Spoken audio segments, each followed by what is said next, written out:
ദൈവ തിരുനാമത്തിന് മഹത്വമുണ്ടാവട്ടെ. Bible reading പ്രോഗ്രാമിൽ സംബന്ധിക്കുന്ന ഏവർക്കും കർത്തൃനാമത്തിൽ സ്നേഹവന്ദനം. ഇന്ന് നമ്മൾ വായിക്കുകയും ധ്യാനിക്കുകയും ചെയ്യുന്ന ഉൽപ്പത്തി പുസ്തകം 32-ാം അധ്യായമാണ്. 31-ാം അധ്യായത്തിൽ ലാബാന്റെ ഭവനത്തിൽ നിന്ന് ഒളിച്ചോടിയ യാക്കോബിനെ ലാബാൻ പിന്തുടരുന്നതും അവിടെ വെച്ച് അവരൊരു എഗ്രിമെന്റിൽ ഒരു ഉടമ്പടിയിൽ പ്രവേശിക്കുന്നതും അതിൻ്റെ സാക്ഷ്യമായ ഒരു കൽക്കൂമ്പാരം വയ്ക്കുകയും ഒക്കെ ചെയ്യുന്നത് നമ്മൾ കണ്ടു. യാക്കോബ് ഇനി തൻ്റെ യാത്ര മുന്നോട്ട് പോവുകയാണ്. ഈ 32-ാം അധ്യായം യാക്കോബിൻ്റെ ജീവിതത്തിലെ ഏറ്റവും സുപ്രധാനമായ ഒരു ഘട്ടമാണ്. ദൈവം താൻ സ്നേഹിക്കുന്ന ഏവനെയും ശിക്ഷിക്കുന്നുവെന്ന് ഇബ്രായലേഖനം 12-ാം അധ്യായത്തിൻ്റെ 5 മുതലുള്ള വാക്യങ്ങളിൽ പൗലോസ്ലീഹ നമ്മെ ഓർമ്മപ്പെടുത്തുന്നു. എല്ലാവരും പ്രാപിക്കുന്ന ബാലശിക്ഷ കൂടാതെ നിങ്ങൾ ഇരിക്കുന്നുവെങ്കിൽ നിങ്ങൾ മക്കളല്ല, കൗലകടിയന്മാരെത്ര എത്ര, ജാരസന്തതികൾ എത്ര എന്നും അദ്ദേഹം ഇവിടെ പറയുന്നു. യഹോവയായ ദൈവം ലോത്തിനെ ഒരു തീയിലൂടെ കടത്തി രക്ഷിച്ചതുപോലെ ഇവിടെ യാക്കോബിനെയും ഒരു അഗ്നിശോധനയിലൂടെ കടന്നു പോകേണ്ടി വരുന്നു. നമ്മുടെ ജീവിതത്തിലും ഇതുപോലെയുള്ള അനുഭവങ്ങളിലൂടെ നമ്മൾ ദൈവപുത്രന്മാരെന്ന് തെളിയിക്കുവാൻ തക്കവണ്ണം ദൈവം ഒരു പക്ഷേ നമ്മെ ഇങ്ങനെ ആ ഒരു സാഹചര്യത്തിലൂടെ കടത്തിവിടുന്ന അനുഭവങ്ങൾ ഉണ്ടാവാം. ഇതിൻ്റെ 1-2 വാക്യങ്ങൾ നമ്മൾ കാണുന്ന യാക്കോബിനെ നേരിടുവാൻ ദൈവം തന്നെ തീരുമാനിക്കുകയാണ്. 3-5 വാക്യങ്ങൾ വരുമ്പോൾ യാക്കോബ് ഭയപ്പെട്ട് സ്വയസിദ്ധമായ ഉപായം ഇവിടെ ചിന്തിക്കുകയാണ്. ലാബാന്റെ ഭവനത്തിൽ നിന്നും പുറത്തു വന്നിട്ടും ഉപായങ്ങളൊന്നും അദ്ദേഹം ഉപേക്ഷിക്കുന്നില്ല. തൻ്റെ കൂടെ ഉണ്ടായിരുന്ന ആളുകളെ പല ഗ്രൂപ്പുകളായിട്ട് അദ്ദേഹം ഇത് തിരിക്കുകയും അവരെയൊക്കെ മുന്നിൽ പറഞ്ഞു വിടുകയും ചെയ്യുകയാണ്. ഒരിക്കൽ ഒരു ഗ്ലാസ് പായസത്തിനു വേണ്ടി ജ്യേഷ്ഠാവകാശം വിട്ടുകളഞ്ഞവൻ തൻ്റെ സമ്പത്തുകൾ കാണുമ്പോൾ തന്നിൽ പ്രീതിപ്പെട്ട് തന്നെ ഉപദ്രവിക്കാതിരിക്കുമെന്നുള്ള ഉപായമാണ് യാക്കോബ് ഇവിടെ ഉപയോഗിക്കുന്നത്. ഇനി നമ്മൾ പലരും ഇതുപോലെ തന്നെയല്ലേ? ക്രിസ്ത്യാനിയായിട്ടും ദൈവത്തെ അറിഞ്ഞിട്ടും പഴയ ഉപായം കൊണ്ട് നമ്മളിപ്പോഴും ജീവിക്കാറുണ്ട്. ഇവിടെ ഏശാവിനെ യജമാൻ എന്നും തന്നെക്കുറിച്ച് അടിയാനെന്നുമൊക്കെയാണ് യാക്കോബ് ഇവിടെ പറയുന്നത്. പ്രത്യേകം ശ്രദ്ധിക്കേണ്ടതാണ്. കഴിഞ്ഞ 10-20 വർഷത്തെ തൻ്റെ ജീവിത അനുഭവം യാക്കോബിൻ്റെ ജീവിതത്തിലൊരു വ്യതിയാനത്തിന് മാറ്റം സംഭവിച്ചിട്ടുണ്ട്. 20 വർഷം പിന്നിട്ടിട്ടും താൻ ജ്യേഷ്ഠനെയൊക്കെ കബളിപ്പിച്ച ആ സംഭവം യാക്കോബിനെ ഭയം വിടാതെ ഇപ്പോഴും അത് പിന്തുടരുകയാണ്.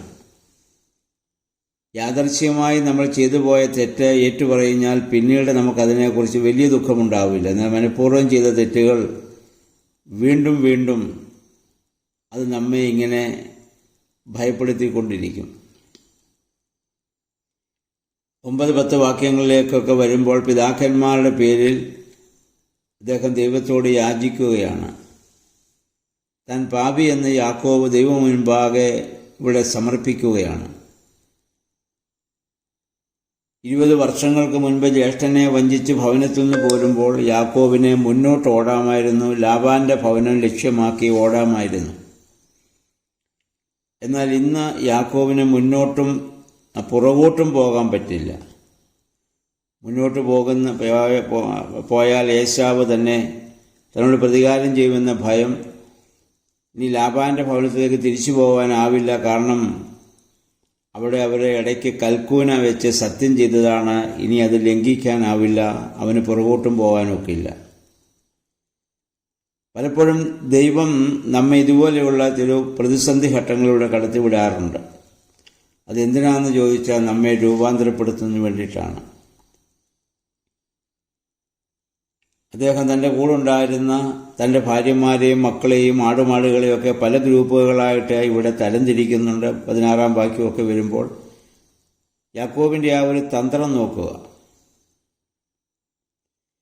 ദൈവത്തോട് കരഞ്ഞു പ്രാർത്ഥിക്കുമ്പോഴും ദൈവത്തിൽ പൂർണ്ണമായി വിശ്വസിക്കുകയല്ല. അതുകൊണ്ടാണ് സ്വന്തമായ ചില പദ്ധതികൾ ഇവിടെ തയ്യാറാക്കുകയാണ്. ഇങ്ങനെ ഗ്രൂപ്പുകളൊക്കെ ആക്കുന്നത് വ്യർത്ഥമാണെന്നതിൻ്റെ അവസാനം പിന്നീട് നമുക്ക് മനസ്സിലാകുമല്ലോ. ഇന്ന് നമ്മളിൽ പലരും യാക്കോബ് ചെയ്തതുപോലെയാണ്. പ്രാർത്ഥിച്ച് ഒഴിവാക്കിയ ഭാരങ്ങൾ വീണ്ടും നമ്മുടെ തലയിൽ കയറ്റി വെച്ച് കരഞ്ഞുകൊണ്ട് നടക്കും. ഒരിക്കൽ പ്രാർത്ഥിച്ച് ഒഴിവാക്കിയ കുറ്റങ്ങൾ, തെറ്റുകൾ വീണ്ടും വീണ്ടും അതിനെക്കുറിച്ച് ചിന്തിച്ച് നമ്മൾ കരഞ്ഞുകൊണ്ട് നടക്കാൻ പാടില്ല. അത് നമ്മൾ ദൈവത്തിന് സമർപ്പിച്ചതാണ്. ജീവിതത്തിലെ തന്ത്രങ്ങളൊക്കെ വിജയിക്കാതെ വരുമ്പോൾ എവിടെയാണ് ആശ്രയിക്കുന്നത്? ഇവിടെ നമ്മൾ മനസ്സിലാക്കണം, ജീവിതത്തിൻ്റെ പ്രതിസന്ധി പോലും അനുഗ്രഹമാക്കി മാറ്റുവാൻ കഴിയുന്ന ഒരു കർത്താവാണ് നമ്മുടെ ദൈവം. ഏത് പ്രതിസന്ധിയെയും അനുഗ്രഹമാക്കി മാറ്റുവാൻ ദൈവത്തിന് മാത്രമേ സാധിക്കുകയുള്ളൂ. 22-23 വാക്യങ്ങളിലേക്ക് നമ്മൾ വരുമ്പോൾ യാക്കോബ് യബോക്ക് നദീതീരത്തെപ്പോൾ ഏകനായി നിൽക്കുകയാണ്. താൻ അധ്വാനിച്ചതും താൻ സമ്പാദിച്ചതും ഒക്കെ തനിക്ക് നഷ്ടപ്പെടുകയാണ്. വാസ്തവത്തിൽ ജീവിതത്തിൻ്റെ മറ്റൊരു മരുഭൂമിയിലേക്ക് യാക്കോബ് ഇപ്പോൾ പ്രവേശിച്ചു. ഇതിനു മുൻപ് തൻ്റെ ഭവനത്തിൽ നിന്ന് ഓടി വന്നപ്പോൾ ലൂസ് എന്ന് പറയുന്നതായ പട്ടണത്തിൽ കല്ല് തലയണയായി വെച്ച മരുഭൂമിയുടെ അവസ്ഥയിലാണ് സ്വർഗീയമായ ദർശനം യാക്കോബ് കണ്ടത്.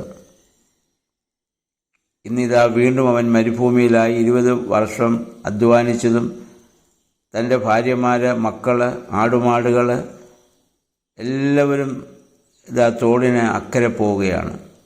എന്ന് പറഞ്ഞാൽ യാക്കോബ് വീണ്ടും ഈ ഭൂമിയിൽ ജനിച്ചതുപോലെ തന്നെയായി. അപ്പോൾ നമ്മൾ ലോകപ്രകാരം സകലതും നേടിയെങ്കിലും ഇവിടെ യാക്കോബ് ലോകപ്രകാരമുള്ള സകലതും അവൻ നേടിയതാണ്. എന്നാൽ ഇപ്പോൾ ഭയം കൊണ്ടും സംശയം കൊണ്ടും അവൻ്റെ ഹൃദയം നിറഞ്ഞിരിക്കുകയാണ്. 24 മുതലുള്ള വാക്യങ്ങൾ നമ്മൾ കാണുന്നു. യാക്കോബ് ദൈവത്തോട് മല്ലുപിടിക്കുന്നതാണ്. യുദ്ധം ചെയ്യുവാൻ, ഗുസ്തി പിടിക്കുവാൻ യാക്കോബിന് ഇപ്പോൾ ശക്തനല്ല. ലാബാനോടും ഏശാവിനോടും ഗുസ്തി പിടിക്കാൻ ഇപ്പോൾ അവന് സാധ്യമല്ല. കാരണം മാനസികമായും ശാരീരികമായും ആത്മീയമായും യാക്കോബ് വളരെ ക്ഷീണിതനാണ്. അവൻ ആരോടാണ് മല്ലുപിടിച്ചത്? അവൻ മല്ലുപിടിച്ച മനുഷ്യൻ മനുഷ്യാവതാരം ചെയ്ത നമ്മുടെ കർത്താവായ യേശു ക്രിസ്തുവാണ്. മനുഷ്യാവതാരം ചെയ്ത നമ്മുടെ കർത്താവായ യേശു ക്രിസ്തുവിനെയാണ് യാക്കോബ് ഇവിടെ കാണുന്നതും അവിടെ മല്ലുപിടിക്കുന്നതും. ഹോശേയ പ്രവചനം 12-ാം അധ്യായം 1 മുതൽ 5 വരെയുള്ള വാക്യങ്ങൾ വായിക്കുക. അത് നമുക്ക് വളരെ വ്യക്തമാകും. ഇവിടെ ദൈവത്തോട് മല്ലുപിടിച്ചു അല്ലെങ്കിൽ യുദ്ധം ചെയ്തു എന്ന് പറയുമ്പോൾ അതൊരിക്കലും ശാരീരികമായൊരു ഗുസ്തി അവിടെ നടന്നുവെന്നല്ല അർത്ഥം.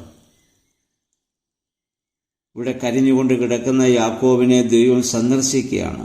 ദൈവം അവൻ്റെ ജീവിതത്തിൽ ഇടപെടുകയാണ്. അതാണ് ഇവിടെ ഗുസ്തി എന്ന് പറയുന്നത്, അല്ല മൽപ്പിടുത്തം എന്ന് പറയുന്നത്. ഇവിടെ മൽപ്പിടുത്തം എന്ന് പറയുന്നത് ദൈവം ഓരോ കാര്യം യാക്കോബിനോട് ചോദിക്കുന്നുണ്ട്. അതിനെല്ലാം അവന് ഓരോ ന്യായീകരണം പറയുകയാണ്. അതാണ് മൽപ്പിടുത്തം എന്നുകൊണ്ട് ഉദ്ദേശിക്കുന്നത്. ദൈവം ഇങ്ങനെ ചോദിച്ചു കാണും, നീ നിന്റെ ജ്യേഷ്ഠനെ പായസം കൊടുത്ത് നീ പറ്റിച്ചവനല്ലേ? അപ്പോൾ യാക്കോബ് പറയുകയാണ്, അത് ഞാനല്ലല്ലോ കാരണക്കാരൻ. അവൻ വന്നിട്ടല്ലേ, പായസം ചോദിച്ചിട്ടല്ലേ ഞാനത് കൊടുക്കേണ്ടി വന്നത്. അപ്പോൾ അവന് ഓരോന്നിനും അവൻ ചെയ്തതായ ജീവിതത്തിൻ്റെ ആ തെറ്റുകൾക്ക് അവന് ന്യായീകരണമുണ്ട്. നീ നിന്റെ കണ്ണ് കാണാതെ നിന്റെ അപ്പനെ നീ വഞ്ചിച്ചില്ലേ, അതെൻ്റെ കുഴപ്പമില്ലല്ലോ, അമ്മ പറഞ്ഞിട്ടല്ലേ എന്നാണ് അവൻ്റെ ന്യായീകരണം. അപ്പോൾ ദൈവം ചോദിക്കുന്നു, അമ്മ പറഞ്ഞ ഉടനെ കേൾക്കുവാൻ തക്കവണ്ണം നീ ഒരു ശിശുവല്ലായിരുന്നല്ലോ, നീ മുതിർന്നവനായിരുന്നല്ലോ, ശരിയും തെറ്റും നിനക്കറിയാമായിരുന്നില്ലേ, നിന്റെ അപ്പനെ വഞ്ചിക്കാൻ പാടില്ലെന്ന് എന്തുകൊണ്ട് നീ മനസ്സിലാക്കിയില്ല? അതിനെല്ലാം അവൻ്റേതായ ന്യായീകരണമുണ്ട്. ഏതൊരു പാപം ചെയ്ത മനുഷ്യൻ ഇതുപോലെ തന്നെ ന്യായീകരിച്ച് നമ്മൾ കണ്ടതാണ്. നീ എനിക്ക് കൂട്ടിന് തന്ന സ്ത്രീ നിമിത്തം ഞാനിത് ചെയ്തു, സ്ത്രീ പറഞ്ഞു പാമ്പാണ് എന്നെ ചതിച്ചത്. ഇങ്ങനെ നമ്മളും ചെയ്തതായ ഓരോ തെറ്റുകൾക്ക് നമ്മൾ പലപ്പോഴും ന്യായീകരണം പറഞ്ഞു ഒഴിയാൻ നമ്മൾ ശ്രമിക്കാറുണ്ട്. ദൈവസന്നിധിയിൽ ഒന്നും സമ്മതിക്കാതെ, നമ്മുടെ കുറ്റങ്ങളെ, നമ്മുടെ കുറവുകളെ ഏറ്റുപറയാതെ ന്യായീകരിക്കുന്നത്, അതിൽ ന്യായീകരണം കണ്ടുപിടിക്കുന്നത് അതൊരു മൽപ്പിടുത്തമാണ്. പക്ഷെ അതുകൊണ്ട് ആരും ജയിക്കുകയില്ല. നമുക്ക് പറയാൻ ന്യായീകരണമുണ്ട്, സാഹചര്യ സമ്മർദ്ദമാണ്, മാനുഷിക ബലഹീനതയാണെന്നൊക്കെ നമുക്ക് പറയാം. പക്ഷെ ദൈവം ആ തെറ്റിനെ അഥവാ പാപത്തെ ഒരിക്കലും അംഗീകരിക്കുകയില്ല എന്ന കാര്യം നമ്മൾ മറന്നു പോകരുത്. ഇവിടെ യാക്കോബ് ദൈവത്തോട് എതിർത്ത് സംസാരിക്കുന്നു എന്നതാണ് ഇവിടെ മല്ലടിക്കുന്നു എന്നതിനർത്ഥം. കായൻ ഇതേ ചോദ്യം യഹോവയായ ദൈവത്തോട് ചോദിച്ചല്ലോ, നിന്റെ അനുജൻ എവിടെയെന്ന്. ഞാൻ എൻ്റെ അനുജൻ്റെ കാവൽക്കാരനാണോ എന്നല്ലേ അന്ന് കായൻ ചോദിച്ചത്. അപ്പോൾ കോപിക്കുക, മറുതിരിക്കുക, കള്ളം പറയുക, ഇങ്ങനെയുള്ള ഓരോ പാപസ്വഭാവവും ദൈവത്തോട് നടത്തുന്ന മൽപ്പിടുത്തമാണ്. 25-ാം വാക്യം വരുമ്പോൾ നമുക്കറിയാം, അങ്ങനെ ഒരിക്കലും നമുക്ക് ദൈവത്തെ ജയിക്കാൻ സാധിക്കുകയില്ല. അങ്ങനെ നമ്മുടെ ന്യായീകരണത്തിൽ നിന്ന് നമ്മൾ പിന്മാറാതെ നിൽക്കുമ്പോൾ ദൈവം നമ്മളെ വിടുകയില്ല. 26-ാം വാക്യം വരുന്നത് നമ്മൾ കാണാം, ദൈവപുരുഷൻ അവനെ സ്പർശിക്കുകയാണ്, അവൻ്റെ കാല് ഇടറുകയാണ്. അപ്പോൾ അവൻ പറഞ്ഞു, നീ എന്നെ അനുഗ്രഹിച്ചല്ലാതെ ഞാൻ നിന്നെ വിടുകയില്ല. ദൈവത്തോട് എതിർത്തത് കൊണ്ടൊന്നും നമ്മൾ നേടില്ല എന്ന് യാക്കോബ് മനസ്സിലാക്കിയപ്പോൾ അവൻ തോറ്റു. ന്യായീകരണം പറയുന്നത് അവിടെ അവസാനിപ്പിച്ചു. ഇന്ന് അബ്രഹാമിൻ്റെ ജീവിതം നമ്മൾ കണ്ടതാണ്. ദൈവം പറഞ്ഞതിനെല്ലാം ആമീൻ പറഞ്ഞതല്ലാതെ അവനൊന്നും ദൈവസ്ഥാനത്തിൽ ന്യായീകരിച്ചില്ല. അതുകൊണ്ട് അബ്രഹാം നീതീകരിക്കപ്പെട്ടതായി നമ്മൾ കണ്ടു. ഇന്ന് നമ്മുടെയൊക്കെ ശ്രമം എന്താണ്? ദൈവത്തിന് പൂർണ്ണമായി സമർപ്പിക്കുവാനാണോ അതോ ദൈവത്തോട് എതിർത്ത് നിൽക്കാനാണോ നമ്മൾ ശ്രമിക്കുന്നത്? എതിർക്കാനാണ് നമ്മൾ ശ്രമിക്കുന്നതെങ്കിൽ ദൈവം നമ്മളെ മുടന്തിക്കും. മുടന്തിക്കുമെന്ന് പറഞ്ഞാൽ നമ്മുടെ പാപത്തിൻ്റെ ഫലം മറ്റുള്ളവർ കാണത്തക്കവണ്ണം ദൈവം നമ്മെ ശിക്ഷിക്കുമെന്നാണ് അർത്ഥം.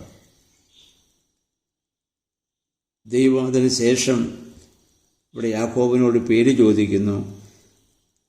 ഈ ദൈവപുരുഷന് പേരറിയാൻ മേലാഞ്ഞിട്ടല്ല, യാക്കോബിനെ കൊണ്ട് തന്നെ അവൻ ആരാണെന്ന് പറയിക്കുകയാണ്. അവൻ പറഞ്ഞു, യാക്കോബ് എന്ന് പറഞ്ഞാൽ കൗശലക്കാരനാണ്. ഞാനൊരു കൗശലക്കാരനാണ്, ഞാൻ ഉപായിയാണ്, ഞാൻ ചതിയനാണെന്ന് അവനെ കൊണ്ട് തന്നെ ഏറ്റുപറയിക്കുകയാണ്. ഇനി അവൻ്റെ ജീവിതത്തിൽ ഒന്നും അവന് പൊതിഞ്ഞ് ജീവിക്കാനാവില്ല. അവൻ ഏറ്റുപറയുന്നു, അവൻ്റെ തെറ്റ് സമ്മതിക്കുന്നു. അപ്പോഴിതാ പുതിയ പേര് ലഭിക്കുന്നു, ഇസ്രായേൽ എന്ന പേര് പ്രാപിക്കുകയാണ്. ദൈവം വിധിച്ചു എന്നർത്ഥമുള്ള ഇസ്രായേൽ. ഇപ്പോൾ വായിക്കുന്ന 29-ാം വാക്യം നമ്മൾ വായിക്കുന്നു, അപ്പോൾ സൂര്യൻ ഉദിച്ചു എന്നാണ്. ആ സ്ഥലത്തിന് ഞാൻ ദൈവത്തെ മുഖാമുഖം കണ്ടു. മനുഷ്യാവതാരം ചെയ്യാൻ പോകുന്ന ക്രിസ്തുവിനെയാണ് ഇവിടെ മുഖാമുഖം കണ്ടത്. ആ സ്ഥലത്തിന് പെനിയേൽ എന്നവൻ അഥവാ ദൈവമുഖം കണ്ടു എന്നുള്ള അർത്ഥത്തിൽ ആ സ്ഥലത്തിന് പേരിടുകയാണ്. അപ്പോൾ സൂര്യൻ ഉദിച്ചു എന്ന് നമ്മൾ വായിക്കുന്നുണ്ട്. എന്താണ് അതിൻ്റെ അർത്ഥം? ഇതിനു മുൻപ് ജ്യേഷ്ഠനെയും പിതാവിനെയും വഞ്ചിച്ചോടി വന്ന രാത്രി ലൂസ് എന്ന പട്ടണത്തിൽ വന്നപ്പോൾ അവിടെ എഴുതിയിരുന്നു സൂര്യൻ അസ്തമിച്ചു എന്നാണ്. അന്ന് യാക്കോബിൻ്റെ ജീവിതത്തിൽ അസ്തമിച്ച സൂര്യൻ ഇന്ന് വീണ്ടും ഉദിക്കുകയാണ്. അവനൊരു പുതിയ വെളിച്ചത്തിലേക്ക്, പ്രകാശത്തിലേക്ക് ഇന്നിതാ യാക്കോബ് പ്രകാശിക്കുകയാണ്. നമ്മുടെ ജീവിതത്തിൽ സൂര്യൻ അസ്തമിച്ച അവസ്ഥയാണോ സൂര്യൻ പ്രകാശിക്കുന്ന അവസ്ഥയാണോ എന്ന് ഒരു നിമിഷം നമ്മൾ ചിന്തിക്കുക. ഇന്ന് ഈ നിമിഷം മുതൽ യാക്കോബ് ഒരു പൂർണ്ണ ആത്മീയ മനുഷ്യനായി മാറുകയാണ്.